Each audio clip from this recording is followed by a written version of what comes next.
Hello दोस्तों, रोटियां तो सब खाते हैं। इंडियन कल्चर में हमारी डाइट का एक काफ़ी इंपॉर्टेंट पार्ट होता है। लेकिन क्या आप ये जानते हैं कि हर रोटी एक जैसी नहीं होती? आज हम जानने का प्रयास करेंगे कि ये रोटी की कहानी क्या है और कौन सी रोटी आपके लिए सबसे ज़्यादा हेल्दी है।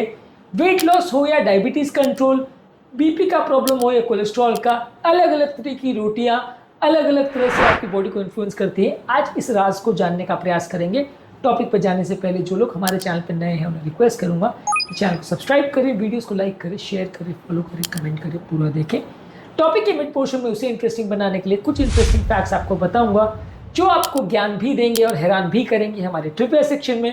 और यदि आप टॉपिक के एंड तक मेरे साथ बने रहते हैं, जैसे कि मैं आपसे उम्मीद करूंगा, तो हमारे प्रैक्टिकल यूटिलिटी सेक्शन में कुछ ऐसे फैक्ट्स आपको बताऊंगा जो इस टॉपिक से मिली इन्फॉर्मेशन को आपकी रोजमर्रा की जिंदगी में यूटिलाइज करने में मदद करेगी। तो चलिए शुरू करते हैं मेरे साथ ये हेल्थ का सफर। इससे पहले अपनी क्लिनिक के एक्सपीरियंस से कुछ स्टोरीज आपको बताऊंगा। एक 55 ईयर ओल्ड डायबिटिक पेशेंट मेरे पास आया जो गेहूं से बनी हुई रोटियां खाता था। जैसे ही हमने उसे एडवाइस किया कि गेहूं की रोटी के कंपैरिजन में रागी की रोटी या ज्वार बाजरा की रोटी बेटर है, सिर्फ एक छोटे से चेंज से उसकी सिग्निफिकेंट शुगर की कंट्रोल में फ़ायदा देखने को मिला और उसकी शुगर का कंट्रोल काफ़ी बेटर हो गया, उसकी दवाइयाँ काफ़ी कम हो गई। इसके अलावा एक फीमेल पेशेंट हमारे पास जो यंग फीमेल आई थी, उससे हमने उसकी वेट लॉस की जर्नी को डिस्कस किया। उसको जब हमने सजेस्ट किया कि अपनी रोटी को चेंज करे और ज्वार बाजरा पर शिफ्ट करे या बाजरे की रोटी खाए, तो उसका डाइजेशन भी इंप्रूव हुआ और ग्रेजुअली उसको वेट लॉस करने में भी सिग्निफिकेंट मदद मिली। तो ओवरऑल ये समझना ज़रूरी है कि ग्लूटेन सेंसिटिविटी वाले पेशेंट्स में गेहूं वाली रोटी से प्रॉब्लम होती है, बेसन की रोटी या ओट्स की रोटी उनके लिए हेल्दी होती है। ये क्लिनिकल केसेस हमें बताते हैं कि रोटी बहुत सिग्निफिकेंट इन्फ्लुएंसेस कर सकते हैं हमारी बहुत सारी बीमारियों में। तो आज जानते हैं ये रोटियों का राज। इस टॉपिक में आगे बढ़ने से पहले आपके घर में कौन सी रोटी सबसे कॉमनली बनती है और क्या आप उसके बेनिफिट्स के बारे में जानते हैं, कमेंट सेक्शन में लिखकर हमें ज़रूर बताएं। चलते हैं हमारे मेन टॉपिक पर।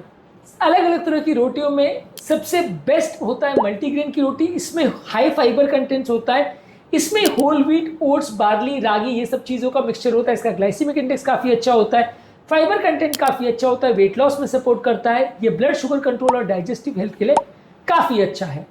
इसके बाद आता है रागी की रोटी। ये ग्लूटेन फ्री होता है, कैल्शियम में रिच होता है, आयरन फाइबर में रिच होता है, डायबिटीज़ हेल्थ के लिए और वेट लॉस के लिए काफ़ी अच्छा है।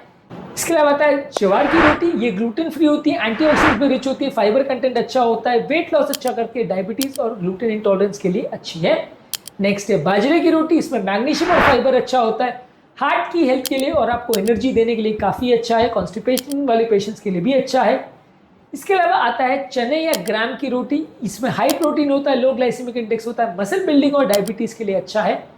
इसके बाद आती है होल व्हीट की रोटी। ये आटे की रोटी, खासकर मोटा पिसा आटा हो तो उसमें फाइबर और ब्रांड होता है, ये मीडियम ग्लाइसेमिक इंडेक्स का रोटी होता है, कुछ लोगों में ये ब्लोटिंग कर सकता है।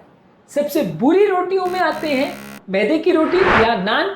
इसका ग्लाइसेमिक इंडेक्स काफ़ी हाई होता है, फाइबर इंटेक काफ़ी कम होता है, न्यूट्रिएंट्स काफ़ी कम होते हैं, शुगर स्पाइक्स करता है, बहुत सारी बीमारी करता है, बिल्कुल नहीं खाना चाहिए। इसके अलावा रेडी टू पैकेज रोटीज़ भी आती है, इसमें प्रिजर्वेटिव्स, ऑयल और रिफाइंड फ्लावर होता है, यानी मैदा ज़्यादातर होता है, न्यूट्रिशन बिल्कुल नहीं होता है, ट्रांस फैट्स भी होते हैं, तो ये भी बहुत ही ख़राब है और ज़्यादातर अवॉइड करनी चाहिए। अब आते हैं हमारे ट्रिविया सेक्शन में, जहाँ पे मैंने आपको बताया था कि कुछ इंटरेस्टिंग फैक्ट्स और फिगर्स आपको बताऊंगा जो आपको ज्ञान भी देंगे और हैरान भी करेंगे। तो चलते हैं हमारे ट्रिविया सेक्शन में।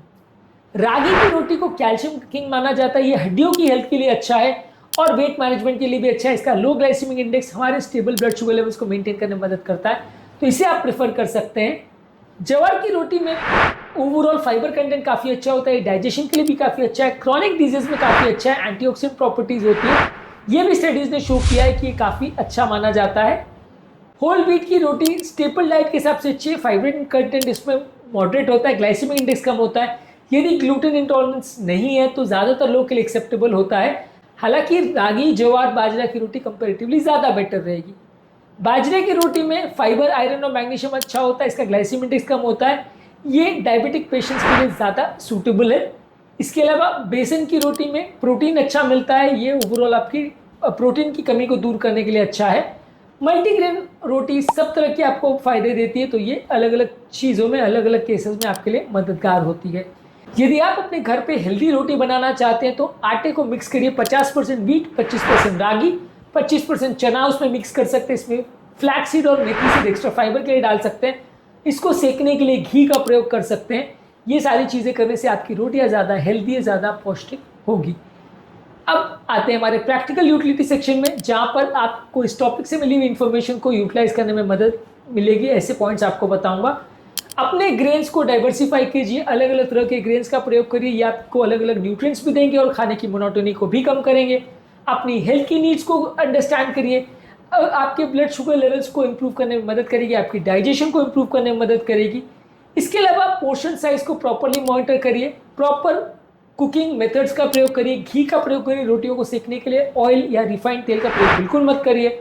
और यदि आपको अलग अलग तरह की हेल्थ प्रॉब्लम्स है, खासकर ग्लूटेन इंटॉलरेंस, तो अपनी रोटी के चॉइस के लिए अपने न्यूट्रिशन एक्सपर्ट या अपने फिजिशियन या कार्डियोलॉजिस्ट से मिलिए, अपने डाइटिशियन से मिलिए।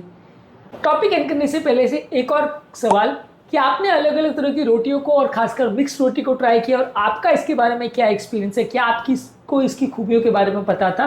कमेंट सेक्शन में लिख के हमें ज़रूर बताएं। आज हमने ये ज़रूर जाना कि अलग अलग तरह की रोटियां सिर्फ टेस्ट में डिफरेंस ही नहीं लाती, आपकी हेल्थ में भी सिग्निफिकेंट डिफरेंस ला सकती है। यदि आपको ये टॉपिक इंटरेस्टिंग लगा तो कमेंट सेक्शन में लिख के हमें ज़रूर बताएं। टॉपिक एंड करने से पहले जो लोग हमारे चैनल पर नए हैं उन्हें रिक्वेस्ट करूँगा कि चैनल को सब्सक्राइब करें, वीडियोज़ को लाइक करें, शेयर करें, फॉलो करें, कमेंट करें, पूरा। Thank you.